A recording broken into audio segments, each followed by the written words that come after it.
আসসালামু আলাইকুম। সংবাদে আপনাদের সবাইকে স্বাগত জানাচ্ছি। আমি ফিরোজ তোহা। শুরুতেই আরবে কেবলস সংবাদ শিরোনাম। পুরোদমে ইরান, ইসরায়েল এবং নিরীহ ফিলিস্তিনিদের মাঝে ভয়াবহ যুদ্ধ চলছে। আর এই মুহূর্তে আমাদের হাতে এসেছে যুদ্ধের সবথেকে গুরুত্বপূর্ণ, সবথেকে তাজা আপডেট সংবাদ। প্রথমেই জানাবো ডয়েচে ভেলের প্রতিবেদন, প্রতিরাতে মৃত্যুর সংখ্যা নিয়ে ঘুমাতে যাই বলছে নিরীহ ফিলিস্তিনিরা। গাজার জাবালিয়া ৩৫ বছর বয়সী বাসিন্দা আলামুইন, স্ত্রী ও ৩ সন্তানকে নিয়ে তার সংসার। গত সপ্তাহে ইসরায়েলি আগ্রাসনের জেরে পরিবারকে নিয়ে নিজের বাড়ি ছেড়ে গাজা শহরে এসে আশ্রয় নেন তিনি। বর্তমানে এক কক্ষে আরও অন্যান্য আত্মীয়ের সঙ্গে ঠাসাঠাসি করে বসবাস করছেন তারা। দ্য ডয়েচে ভেলের একটি প্রতিবেদন থেকে জানা গেছে, তারা বলেছেন প্রতি রাতে তারা মৃত্যুর সংখ্যা নিয়ে ঘুমাতে যান। তারা জানে না কাল সকালে তাদের ভাগ্যে কি অপেক্ষা করছে। এরপর জানাবো যুক্তরাষ্ট্র থেকে ইসরায়েলে এসেছে ৯৪০টি অস্ত্রের চালান। নিরীহ ফিলিস্তিনিদেরকে হত্যা করতে এ পর্যন্ত দখলদার ইসরায়েলকে অস্ত্র সহায়তা করে এসেছে যুক্তরাষ্ট্র। তারা এ পর্যন্ত ৯৪০টি অস্ত্রের চালান পাঠিয়েছে ইসরায়েলে। বিমান ও জাহাজ বোঝাই করে সব চালান পাঠিয়েছে যুক্তরাষ্ট্র। এসব বিমান ও জাহাজে পাঠানো হয়েছে টনকে টন সামরিক সরঞ্জাম, বিস্ফোরক সহ বিভিন্ন মারণাস্ত্র। সামরিক বাহিনীর উদ্ধৃতি দিয়ে তুরস্কের আনাদুলো এজেন্সির এক প্রতিবেদনে এই তথ্য প্রকাশ করা হয়েছে। এদিকে খালি গায়ে চাকরিহারা শিক্ষকদের মিছিলে উত্তাল কলকাতা। চাকরিহারা শিক্ষকদের অর্ধনগ্ন মহামিছিলে উত্তাল কলকাতা। শিয়ালদা থেকে নবান্ন পর্যন্ত অর্ধনগ্ন মিছিলে ডাক দিয়েছে চাকরিহারা শিক্ষকরা। আজ তারা শিয়ালদায় এসে পৌঁছাতেই পুলিশের বাধার মুখোমুখি হয়েছে। এবারে জানাবো আড়ম্বরপূর্ণ অনুষ্ঠানের মাধ্যমে ইলন মাস্ককে বিদায় জানালেন ডোনাল্ড ট্রাম্প। মার্কিন প্রেসিডেন্ট ডোনাল্ড ট্রাম্প আজ হোয়াইট হাউসের ওভাল অফিসে এক আড়ম্বরপূর্ণ অনুষ্ঠানের মাধ্যমে ইলন মাস্ককে বিদায় জানিয়েছেন। যুক্তরাষ্ট্র সরকারের ব্যয় সংকোচন বিষয়ক দপ্তর ডিপার্টমেন্ট অব গভর্নমেন্ট এফিসিয়েন্সি বা ডগের প্রধান হিসেবে মাত্র ৪ মাস দায়িত্ব পালনের পর এই পদ থেকে অবশেষে পদত্যাগ করলেন ইলন মাস্ক।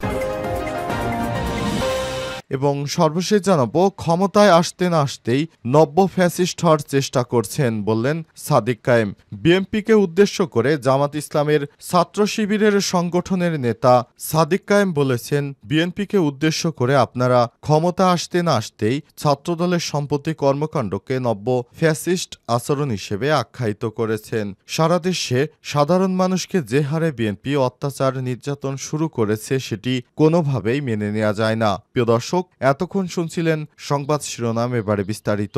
তবে তার আগে বন্ধুরা অনুরোধ থাকবে এই সংবাদটিতে একটি লাইক দিন। এই চ্যানেলে আপনি নতুন হয়ে থাকলে আমাদের সংবাদটি দেখতে দেখতে চ্যানেলটি সাবস্ক্রাইব করে রাখুন।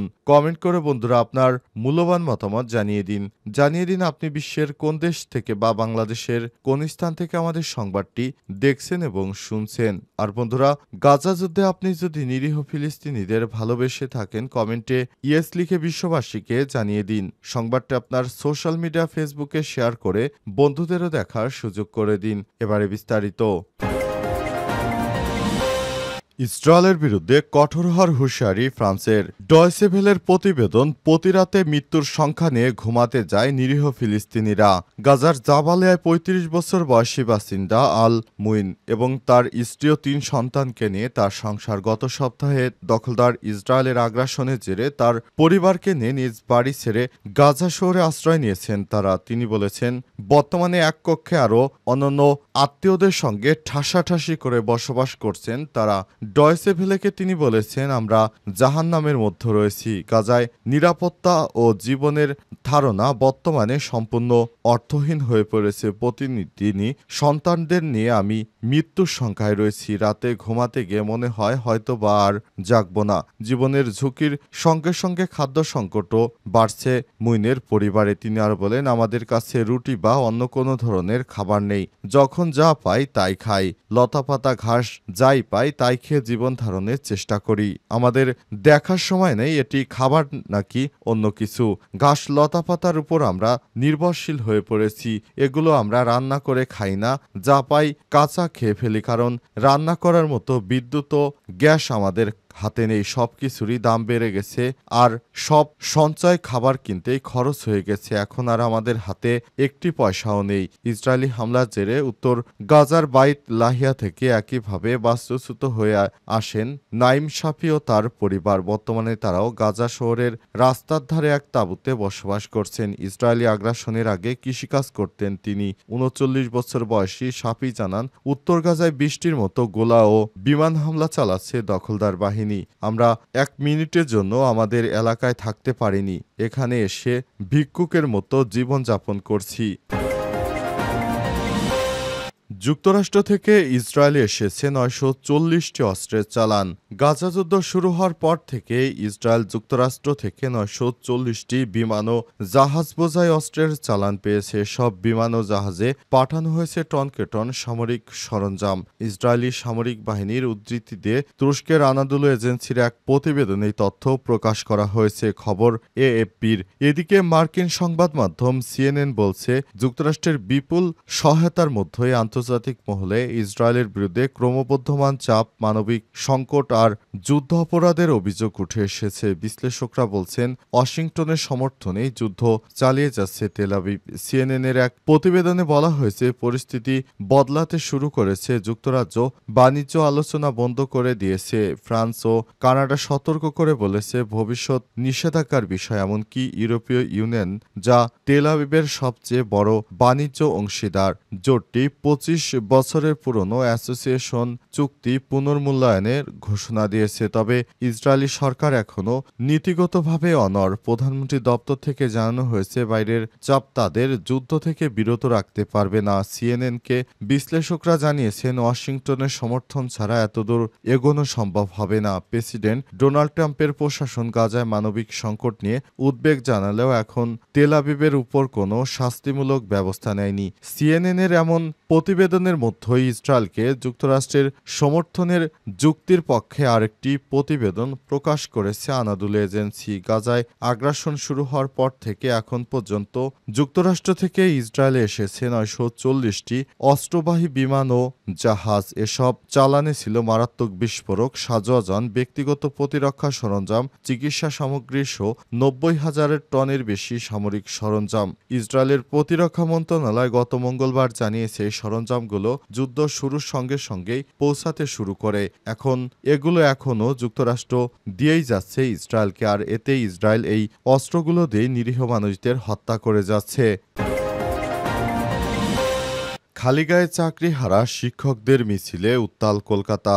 চাকরিহারা শিক্ষকদের অর্ধনগ্ন মহামিছিলে উত্তাল ভারতের কলকাতা। শিয়ালদা থেকে নবান্ন পর্যন্ত অর্ধনগ্ন মিছিলে ডাক দিয়েছে চাকরিহারা শিক্ষকরা। তারা শিয়ালদায় এসে পৌঁছাতে পুলিশের বাধার মুখে পড়ে। প্রসঙ্গত, নিয়োগ কেলেঙ্কারি অভিযোগে ২০১৬ সালে পশ্চিমবঙ্গে স্কুল শিক্ষকদের প্যানেলের নিয়োগ বাতিল করেছে ওই দেশের সুপ্রিম কোর্ট। এরপরই শুরু হয়েছে এই ধরনের বিক্ষোভ। সুপ্রিম কোর্টের নির্দেশে বাতিল হওয়া প্যানেলের ভিত্তিতে কোনো নিয়োগ বৈধ নয়। ফলে রাজ্য সরকারকে ফের নতুন করে নিয়োগ প্রক্রিয়া শুরু করতে বলা হয়েছে।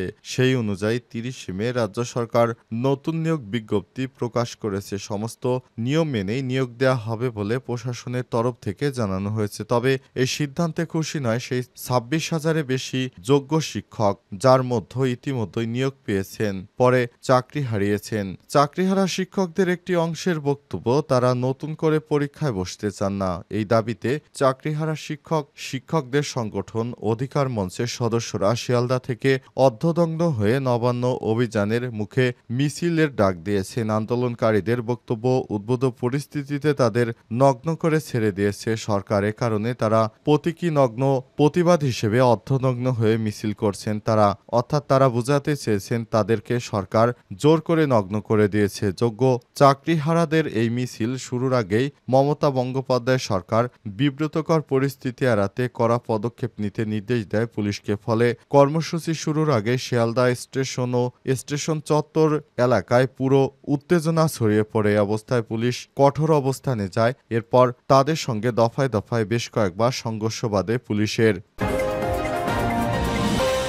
বিএনপি ক্ষমতায় না আসতেই নব্য ফ্যাসিস্ট হওয়ার চেষ্টা করছে বললেন সাদিক কায়েম। একদিনে ৩টি বিতর্কিত ঘটনার অভিযোগ এনে কড়া সমালোচনা করেছে বাংলাদেশ ইসলামী ছাত্র শিবিরের কেন্দ্রীয় সাহিত্য প্রকাশনা সম্পাদক সাদিক কায়েম। আজ নিজের ভেরিফাইড ফেসবুক আইডিতে দেয়া এক ভিডিও বার্তায় ক্যাপশনে তিনি ছাত্রদলের সাম্প্রতিক কর্মকাণ্ডের নব্য ফ্যাসিস্টের আচরণ হিসেবে আখ্যায়িত করেছেন। সাদিক কায়েম অভিযোগ করে বলেছেন, ফরিদপুরের নগরকান্দায় ইভটিজিংয়ের প্রতিবাদ করায় বৈশাখী নামে এক ছাত্রীকে রাস্তায় ফেলে পিটিয়েছে ছাত্রদলের নেতাকর্মীরা।